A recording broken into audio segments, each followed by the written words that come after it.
Hello students, Radhe Radhe. गणितीय भौतिकी की एक और क्लास में आप लोगों का स्वागत है। आज हम लोग डिस्कस करेंगे चतुर्विम संवेग। ठीक है। और बहुत दिनों से आपकी क्लासें आई नहीं थी, तो पहले मैं क्या करूंगा, इस जो हमने अभी तक चारों पांच क्लास में स्टडी की है उसको एक बार फटाफट से समराइज कर लेंगे। ठीक है। और थोड़ी सी इरेगुलरिटी रहेगी क्लासों में अभी कुछ दिन। बच्चों के प्री बोर्ड चल रहे हैं और उधर से फिर बोर्ड एग्जाम भी आ रही है। 4 तारीख से स्टार्ट हो रही है। थोड़ी सी इरेगुलरिटी रहेगी, पर मैं पूरी कोशिश करूंगा कि आपकी वीडियोज आ जाए टाइम पे। ठीक है। चलो, जैसा भी है अपन देखते रहेंगे, बताते रहेंगे। हम बात करते हैं, हमारा चैप्टर चल रहा था चतुर्विम निर्देश तंत्र, जिसमें हमने सबसे पहले डिस्कस किया था आपेक्षिकता का विशिष्ट सिद्धांत। क्या कहता है आपेक्षिकता का विशिष्ट सिद्धांत? दो स्टेटमेंट दिए थे इसमें। आइंस्टीन ने क्या बोला था कि सभी सापेक्षिक निर्देश तंत्रों में भौतिकी के नियम क्या रहेंगे? समान रहेंगे। लिखा था हमने। ठीक है, भौतिकी के नियम जो है वो समान रहेंगे। दूसरा स्टेटमेंट क्या था कि प्रकाश का वेग क्या रहता है? कांस्टेंट रहता है। हम लिख चुके हैं ये चीजें, हम बस समराइज कर रहे हैं फटाफट फटाफट से बेसिक बेसिक सा। ठीक है। फिर उसके बाद में लॉरेंज रूपांतरण समीकरण हमने निकाले थे। किसके लिए मान्य है ये? सिर्फ सापेक्षिक, जो उन्हीं निर्देश तंत्रों के लिए मान्य है जो अपेक्षिकता के विशिष्ट सिद्धांत का पालन करते हैं। ठीक है। तो हमने एक्स डैश बराबर क्या निकाला था? Gamma x minus v t. Y dash बराबर क्या निकाला था? बाई। जेड डैश बराबर जेड। और टी डैश बराबर था हमारे पास gamma t minus v x बटे सी स्क्वायर। अब ये बोलेंगे कि सर ये गामा क्या है? गामा का मान हम लोगों ने वहां पर माना था 1/√1 minus B square upon C square. ठीक है। तो ये चारों रूपांतरण समीकरण क्या थे? लॉरेंज रूपांतरण समीकरण, लॉरेंज ट्रांसफॉर्मेशन इक्वेशन। ठीक है। अब बात करें कि हमारे पास क्या है, S square equal to S dash square. ठीक है। कि ये जो हमारे पास स्क्वायर है, एक्स डैश का स्क्वायर प्लस वाई डैश का स्क्वायर जेड डैश का square plus iota C T का स्क्वायर। ठीक है। ये हमारे पास क्या है, एस फ्रेम में और एस डैश फ्रेम में भी हमारे पास सेम आ रही है। ठीक है। फिर उचित समांतराल भी हमने परिभाषित किया था। कितना था उचित समांतराल हमारे पास? डी टी बटे गामा के बराबर। ठीक है। और चतुर्विम वेग हमने निकाले थे कि 4 डायमेंशन में हमारे पास वेलोसिटी क्या होगी। ठीक है। तो u1 कितना आया था? Gamma you x. u2 कितना आया था? Gamma you Y. u3 कितना आया था? Gamma you Z. और u4 आया था हमारे पास गामा आयोटा सी। यहां से हमने एक बात और बोली थी कि देखो, ये अगर आप जोड़ोगे तो you X U Y U Z क्या हो जाएगा हमारे पास? कांस्टेंट हो जाएगा। मतलब ये हमारे पास क्या हो जाएगा? यू वेक्टर हो जाएगा। और ये क्या हो जाएगा? चौथा कंपोनेंट कांस्टेंट है। प्रकाश का वेग आपेक्षिकता के विशिष्ट सिद्धांत से क्या रहता है? नियत रहता है। ठीक है। तो ये क्या आ गया अपने पास? कांस्टेंट आ गया u4 का मान। u4 का मान you X U Y U Z पर निर्भर नहीं करता। फिर हमने ये चीज भी यहाँ पर प्रूव कर दी थी। जैसे इसके लिए ये प्रूव की थी, ऐसे ही इसके लिए भी एस ये यू म्यू का स्क्वायर u1 का स्क्वायर प्लस u2 का स्क्वायर प्लस u3 का स्क्वायर प्लस u4 का स्क्वायर किसके बराबर हो रहा है? u1 डैश का स्क्वायर प्लस u2 डैश का स्क्वायर प्लस u3 डैश का स्क्वायर प्लस u4 डैश का स्क्वायर। यहां तक हम लोगों ने डिस्कस कर लिया था। ठीक है। तो यहां तक कोई समस्या होगी नहीं। अगर है तो पुरानी वाली वीडियो एक बार जाके देख लें। अब हम बात करेंगे चतुर्विम संवेग की। तो हेडिंग डालो चतुर्विम संवेग फोर मोमेंटम।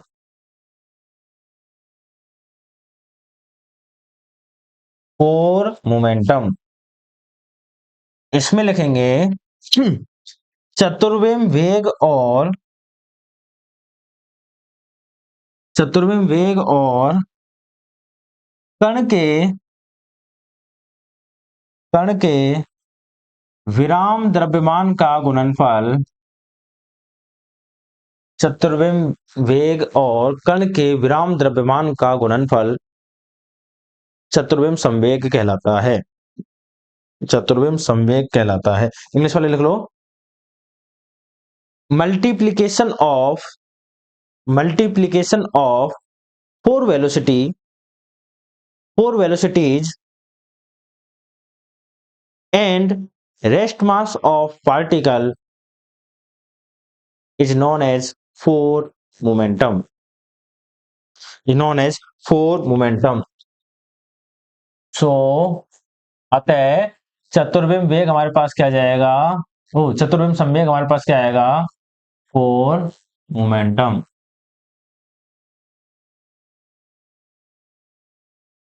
किससे डिनोट करते हैं मोमेंटम को? म्यू पी से।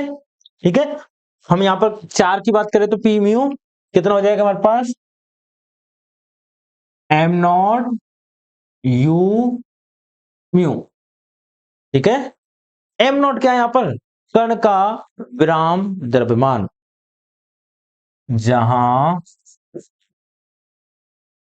एम नॉट है रेस्ट मास ऑफ पार्टिकल। ठीक है, ये अभी हमको जरूरत पड़ेगी इसलिए मैंने इसको नहीं मिटाया है। कण का विराम द्रव्यमान, इसको दे देना इक्वेशन नंबर 1। लिख दो फटाफट। और म्यू बराबर कितना है ये भी लिख देना, 1 2 3 4। 1 2 3 4 ये रखते चलेंगे अपन। लिख दो। हाँ, अब ये कण का विराम द्रव्यमान क्या होता है? ठीक है, अगर याद हो तो फर्स्ट टाइम मैंने थोड़ा बहुत डिस्कस किया था। कण का जो अपना रेस्ट स्टेट में जो मास होगा उसको हम विराम द्रव्यमान बोलते हैं। और रिलेशन आता है आपके पास, लिख देंगे चलो। हम जानते हैं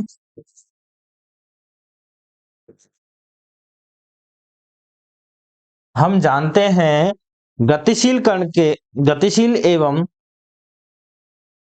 गतिशील एवं विराम द्रव्यमान के मध्य निम्न संबंध होता है। हम जानते हैं कण के गतिशील एवं विराम द्रव्यमान के मध्य निम्न संबंध होता है। We know that rest mass and moving mass, we know that rest mass and moving mass of particle have following relation। क्या रिलेशन होता है? हमारे पास आता है m बराबर के। ठीक है, m यहां पर क्या है? मूविंग मास है, यहां पर लिख देना है ना। गतिशील कण का द्रव्यमान यहां पर कोष्टक बना के लिख देना स्मॉल m। ठीक है, और यहां लिख देना आप रेस्ट मास की जगह पर, हम बता चुके वैसे भी ऊपर एम नॉट। हम जानते हैं कण के विराम द्रव्यमान कोष्टक में लिख देना एम नॉट, तथा गतिशील द्रव्यमान कोष्टक में लिख देना एम के मध्य निम्न संबंध होता है। ठीक है, क्या होगा हमारे पास? एम नॉट बटे अंडर रूट ऑफ 1 - u² बटे सी स्क्वायर। ठीक है, 1 - एम नॉट बटे under root of 1 - u² upon C square, जहां वेयर गामा कितना होगा हमारे पास? 1 बटे अंडर रूट ऑफ 1 - u² बटे सी स्क्वायर। इसको दे दिया मैंने इक्वेशन नंबर 2। ठीक है, और इक्वेशन 2 दे दिया तो ये क्या बन जाएगा आपके पास? m बराबर के एम नॉट, ये देखो 1 अपॉन यही है। ठीक है, m बराबर के am not gamma, equation number 3।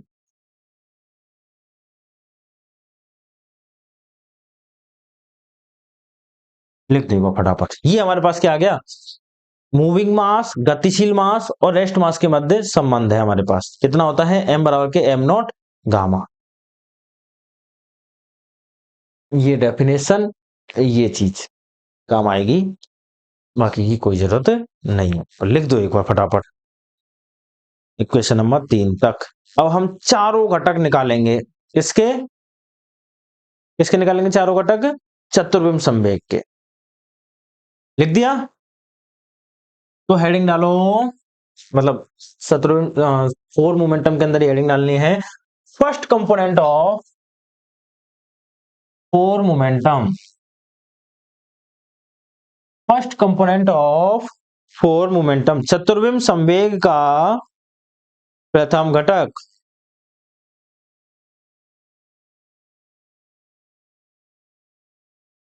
समीकरण एक से, यही है हमारे पास समीकरण नंबर एक। कौन सा घटक निकालने, पहला घटक। तो म्यू बराबर, यहां पे लिख देंगे जब म्यू बराबर कितना हो 1, ठीक है। तो P1 कितना आएगा, एम नॉट U1। कोई दिक्कत है यहां तक, यही आएगा। म्यू का मान कितना रखा हमने 1, तो P1 बराबर के एम नॉट U1, ठीक है। U1 कितना है हमारे पास, ये देखो U1 कितना है, गामा U एक्स, इसीलिए नहीं मिटाया था मैंने, है ना। कितना है U1 बराबर, कितना है हमारे पास, गामा U एक्स। तो कितना आ जाएगा हमारे पास, P1 बराबर के am not gamma U x. समीकरण 3 से put value from equation 3,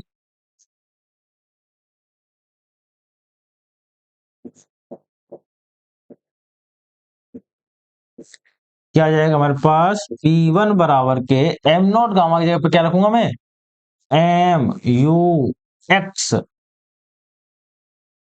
mass into velocity, mass into velocity in X direction क्या हो जाएगा, पी एक्स, पी और एम भी होता है, एम इंटू वी क्या हो जाएगा, मोमेंटम। तो P1 बराबर कितना आ गया हमारे पास, पी एक्स, इक्वेशन नंबर 4।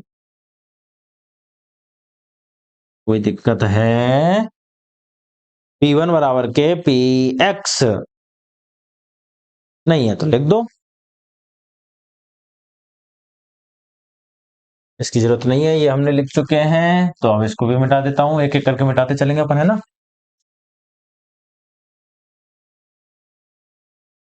लिख दिया, तो अगली हेडिंग डाल दो इसी में, बी पार्ट करके या कुछ भी, जो भी आप स्टार बना के जैसे डाल रहे हो, लिखो उसमें चतुर्विम संवेग का द्वितीय घटक। हाँ, इसको बॉक्स में बना देना, जरूरत पड़ेगी, ठीक है। कितना आया हमारा, P1 बराबर के पी एक्स। दूसरा डाल दो, चतुर्विम संवेग का द्वितीय घटक, क्या करोगे, न्यू बराबर कितना लिखोगे, 2। जब म्यू बराबर कितना हो 2, तो म्यू टू का मान कितना है, U2 का मान कितना है, गामा U बाई, यहाँ पर कितना आएगा, P2 बराबर के, वही समीकरण 3 से वापस मान रखोगे, यहाँ पर कितना हो जाएगा, U बाई, ये कितना आ जाएगा अपने पास, P बाई। अच्छा, अगर दिक्कत हो तो यहाँ पे लिख देना P बाई कितना होगा, एम यू बाई के बराबर। पिछले वाले में लिख देना P एक्स किसके बराबर होगा, एम यू एक्स के बराबर। इक्वेशन नंबर 5, P2 कितना आया है, P बाई के बराबर। अगला वाला भी खत्म, लिख दो फटाफट,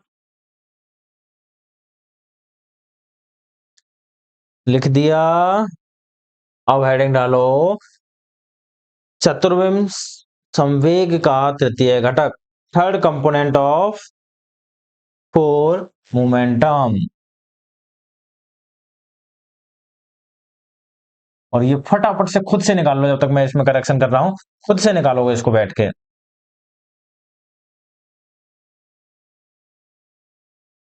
मेरी गलती देखना बंद कर देना, पहले खुद का कर लेना बेटा। सर आपने वो वाला वाई नहीं मिटाया, वो वाला टू नहीं मिटाया, है ना, तुम्हारा ध्यान उसी पे रहता है। P3 U3 gamma U Z P3 M U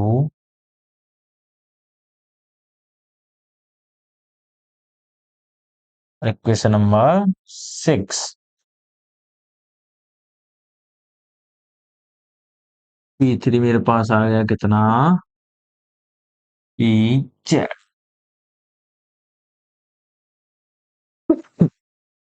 लिख दो, रिकॉर्डिंग चल रही है। हाँ चलो, इसका भी काम खत्म हो गया। हाँ, यही आया। इसमें थोड़ा सा चेंज आ जाएगा अपने पास। क्या चेंज आएगा वो भी देख लेते हैं हम। देखें, यहाँ तक तो सेम है। P1 जैसे निकाला था, जैसे P2 आया है वैसे P3 आया है। कोई चेंज नहीं किया मैंने, बस नंबर चेंज किया और इधर एक्स वाई जेड किया है बस। ठीक है। हाँ, अब देखो, हेडिंग डाल दो, चतुर्विम संवेग का चतुर्थ घटक, fourth component of four momentum.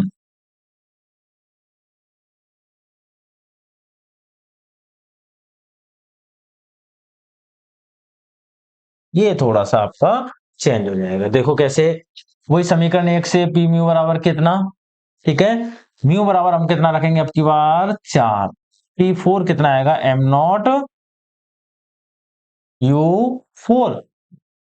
U4 कितना है हमारे पास, गामा एटा C। U4 वाला कितना है, gamma eta C। Then P4 will become m naught gamma iota C. And we can see that from equation 3, m is equal to m naught gamma. So, put value from equation 3. Then P4 will become m iota C. Any problem? कोई दिक्कत, m iota C। ठीक है। और अगर आप थोड़ा सा यहाँ पे करेक्शन करें, ठीक है, एक बार लिख दो यहाँ पर, समीकरण 1 से सो पुट, समीकरण 3 से मान रखने पर, समीकरण 3 से मान रखने पर, एक बार यहां तक लिख दो, यही आ रहा हमारे पास। और इसको दे देना समीकरण नंबर 3, कितने हुए, 3 के बाद में 4 5 6, ये वाला समीकरण नंबर 7। हाँ, समीकरण नंबर 7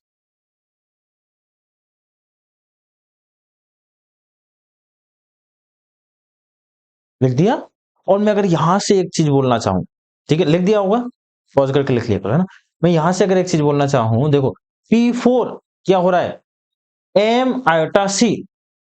ठीक है, m मास है पार्टिकल का, मूविंग मास, आयोटा इमेजिनरी है, और C क्या है, कांस्टेंट है। ठीक है, प्रकाश का वेग, स्पीड ऑफ लाइट या वेलोसिटी ऑफ लाइट, जो भी बोलो आप, ठीक है, क्या है, कांस्टेंट है। दैट मींस कि जो P4 कंपोनेंट है Px Py Pz पर डिपेंड नहीं करता, कांस्टेंट ही रहेगा। ठीक है, तो ये बात हम यहां पे लिख देंगे। लिख दो, समीकरण 7 से स्पष्ट है कि, समीकरण 7 से स्पष्ट है कि चतुर्विम संवेग का चतुर्थ घटक, चतुर्विम संवेग का चतुर्थ घटक सामान्य संवेग P, कोष्टक में लिखना Px, Py, Pz, Px, Py, Pz कोष्टक बंद, पर निर्भर नहीं करता, पर निर्भर नहीं करता, यह प्रकाश के वेग पर निर्भर करता है, यह प्रकाश के वेग पर निर्भर करता है। दिख रहा है यहाँ पर, है ना, प्रकाश के वेग के ऊपर निर्भर कर रहा है, चतुर्थ घटक। ठीक है, इंग्लिश वाले लिख दो जब तक। From equation 7 we can say that, from equation 7 we can say that fourth component of, fourth component of four momentum does not depend on does not depend on general momentum px, py, pz. It depends on speed of light. ठीक है, it depends on speed of light. ठीक है, अब देखो यहां तक लिख दिया हमने. ठीक है, अब हमको इसकी कोई जरूरत नहीं है, ये सारे काम हमारे हो गए, हमने तो बस जरूरत के लिए लिख रखा था. अब इसमें थोड़ा सा करेक्शन और कर देते हैं आपकी सुविधा के लिए, आगे चल के पढ़ोगे तो दिक्कत नहीं आएगी. क्या कह रहे हैं हम, आइंस्टीन के अनुसार. ठीक है, अकॉर्डिंग टू आइंस्टाइन.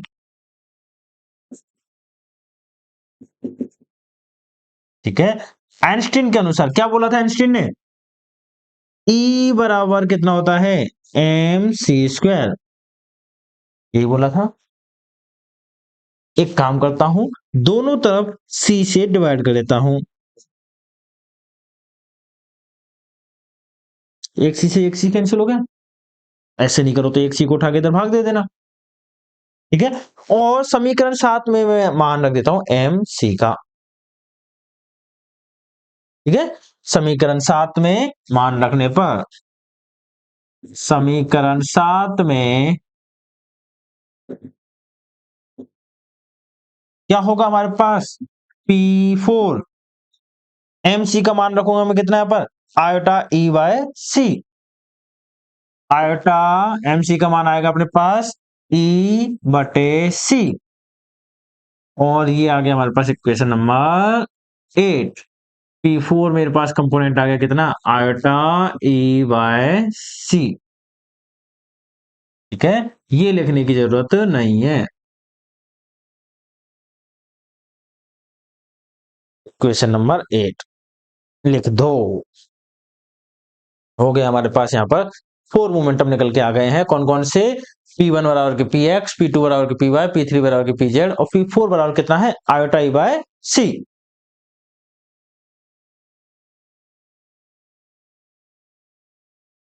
ठीक है, अब यहां से हम एक क्वेश्चन डिस्कस करते हैं. लिख दोगे केलन, ये वाले हमारे पास क्या है, 4 मोमेंटम को डिनोट करते हैं. कौन कौन से इक्वेशन में थे ये, मेरे हिसाब से इक्वेशन नंबर 4, 5, 6 और ये 8.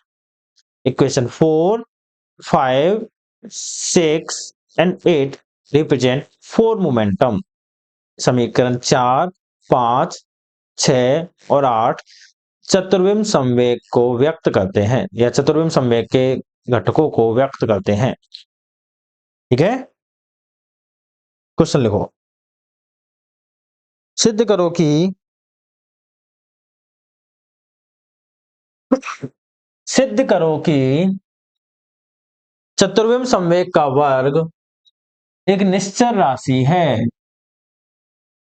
सिद्ध करो कि चतुर्विम संवेग का वर्ग एक निश्चल राशि है. Prove that square of 4 momentum, prove that square of 4 momentum is invariant quantity. कर सकते हैं क्या ये, हमने 4 वेलोसिटीज को इनवेरिएंट प्रूव किया है और 4 मोमेंटम को हम कर सकते हैं क्या, कर सकते हो तो एक बार खुद से ट्राई कर लेना, वीडियो पॉज करना, खुद से ट्राई कर लेना. नहीं कर सकते तो भी एक बार ट्राई करना है ना, कोशिश तो करो. ठीक है, कैसे, देखो कर ली कोशिश, अब इधर देख लेना है. कुछ लोग क्या करते हैं, आंसर की बात कर रहे हैं हम, कुछ लोग क्या करते हैं, वीडियो चलने देते हैं और खुद से सॉल्व करने लग जाते हैं. वीडियो पॉज कर लो, जब सॉल्व कर लो तो अपने हाथ में है ना. हाँ, हम जानते हैं, क्या जानते हो, हमको क्या चाहिए, चतुर्विम संवेग का स्क्वायर, म्यू बराबर के 1 से लेके 4, पी म्यू का स्क्वायर कितना होगा, P1 का स्क्वायर प्लस P2 का स्क्वायर प्लस P3 का स्क्वायर.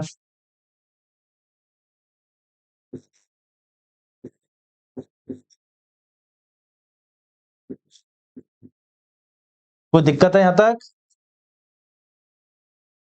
कोई छोटी सी भी दिक्कत हो?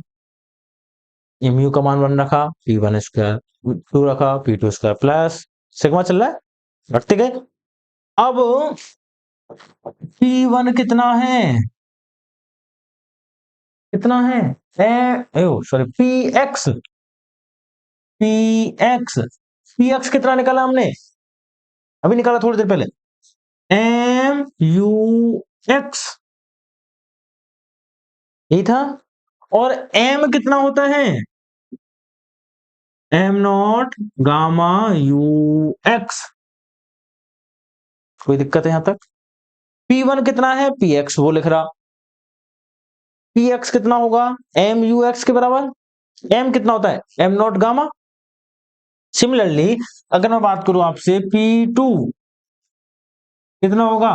p by mu by equal to m not gamma u by. p3 कितना होगा? pz muz m not gamma uz। यहां तक तो मुझे नहीं लगता कोई दिक्कत आनी चाहिए, नहीं है।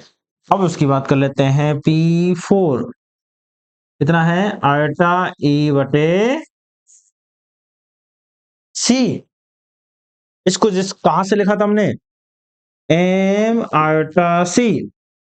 m का भी मान रख दे वापस से हम, m not gamma eta c। m not gamma eta c। ठीक है, कोई दिक्कत है यहां तक? ये वही चीजें जो हम जानते हैं, हमने चारों चीजें वो यूज कर ली। ये मान समीकरण नंबर 1 दे देंगे हम इसको, समीकरण 1 में रख देंगे। ठीक है, समीकरण 1 में मान रखने पर क्या होगा? म्यू बराबर 1 से लेके 4, ये पी म्यू का स्क्वायर कितना आएगा? देखो, p1 का स्क्वायर कितना रखा हूं मैं? m not square gamma square ux। u2 का स्क्वायर कितना हो जाएगा? Gamma square u by m not square gamma square uz square, sorry, ux square uy square uz square plus m not square gamma square, और इधर मैं लिख दूं iota का स्क्वायर सी स्क्वायर। तो दिक्कत है? आयोटा का स्क्वायर सी स्क्वायर। ठीक है, ये क्या हो जाएगा मेरे पास? म्यू बराबर के 1 से लेके 4 पी म्यू का स्क्वायर इक्वल टू, देखो, एम नॉट स्क्वायर कॉमन ले सकता हूं सब में से, गामा स्क्वायर कॉमन ले सकता हूं सब में से। एम नॉट स्क्वायर यहां से भी कॉमन आ जाएगा, गामा स्क्वायर यहां से भी कॉमन आ जाएगा। Then this will become m not square gamma square common लिया हमने, यू एक्स स्क्वायर यहां से बचेगा हमारे पास u y square you Z square minus iota का स्क्वायर कितना हो जाएगा? -1 minus c square. Any problem?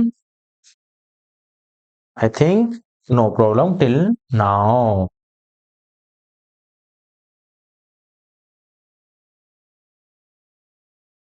ठीक है,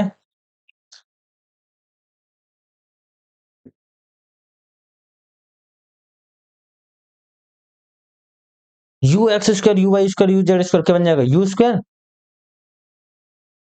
यदि यू वेक्टर कितना है? U X I cap U Y J cap U Z K cap, तो मेरे पास यू स्क्वायर कितना बनेगा? U x square you Y square you Z square, यही बनेगा। सही हूं मैं? यही बनेगा। तो देखो, U X U Y U Z क्या हो जाएगा हमारे पास, सिग्मा म्यू इक्वल टू 1 से लेके 4 पी म्यू स्क्वायर क्या बन जाएगा, हाँ, M not square gamma square U X U Y U Z कितना बन गया, U square minus gamma square जानते हैं हम, कितना होगा, गामा कितना होता है 1/√ऑफ 1 माइनस, बताओ, U square upon C square, यही होगा।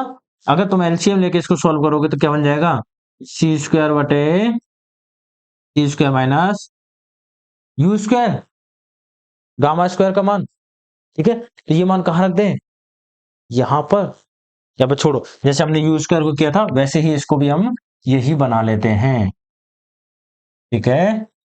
क्या बनेगा देखो, म्यू इक्वल टू 1 से लेके 4 पी म्यू स्क्वायर,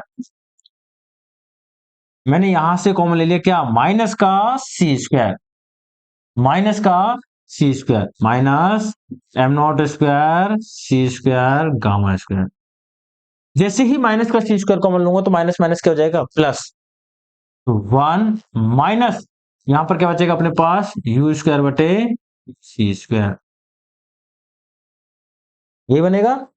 और गामा स्क्वायर कितना होता है, ये क्या बन जाएगा 1 अपॉन गामा स्क्वायर, ठीक है। गामा स्क्वायर कितना हो जाएगा हमारे पास 1 अपॉन,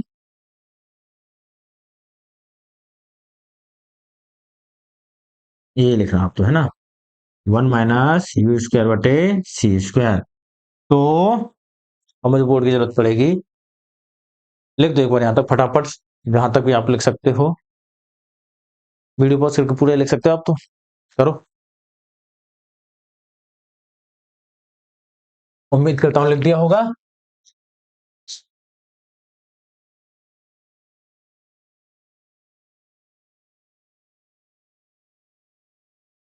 अच्छा, दूसरा क्या है, वीडियो आपके लेट होने के पीछे एक रीजन ये भी था कि आपकी जो, मैं जो वीडियोज बना रहा था उस पर कोई रिस्पॉन्स अच्छा नहीं आ रहा था। शुरुआत में तो आप लोगों ने जोश दिखाया, खूब अच्छा रिस्पॉन्स आया, बाद में वही 20-25 लोग ढंग से, 20-25 व्यूज आ रहे हैं, मतलब कि 3 या 4 बच्चे ही हैं जो देख रहे हैं, फिर मन भी नहीं किया बनाने का। म्यू इक्वल टू 1 से लेके 4 पी म्यू स्क्वायर, ठीक है। देखो ये कितना हो गया, माइनस का M not square C square gamma square, ठीक है। और इसकी जगह पे मैं क्या लिख सकता हूँ, 1/यू स्क्वायर, 1 माइनस यू स्क्वायर बटे सी स्क्वायर, क्या लिख सकता हूँ 1 अपॉन, इसको इधर ले जाओ, इसको इधर ले जाओ, 1 अपॉन गामा स्क्वायर क्या होगा, 1 अपॉन गामा स्क्वायर, तो ये कैंसिल, मेरे पास क्या बचेगा, ये सिर्फ और सिर्फ म्यू इक्वल टू 1 से लेके 4 P mu square equal to minus am not square C square, जो कि कैसी क्वांटिटी है, कांस्टेंट है। स्पीड ऑफ लाइट क्या होती है, कांस्टेंट रहती है सभी निर्देश तंत्रों में, सभी सापेक्षिक निर्देश तंत्रों में, आइंस्टीन के द्वितीय कथन के अनुसार, ठीक है। इसी प्रकार इंग्लिश वाले लिखेंगे सिमिलरली, सीधा सिमिलरली, दो पैरेलल एल वाई, ठीक है। क्या बन जाएगा मेरे पास, म्यू इक्वल टू 1 से लेके 4 पी म्यू डैश का स्क्वायर क्या बनेगा, minus am not square C square, equation number 3, ठीक है।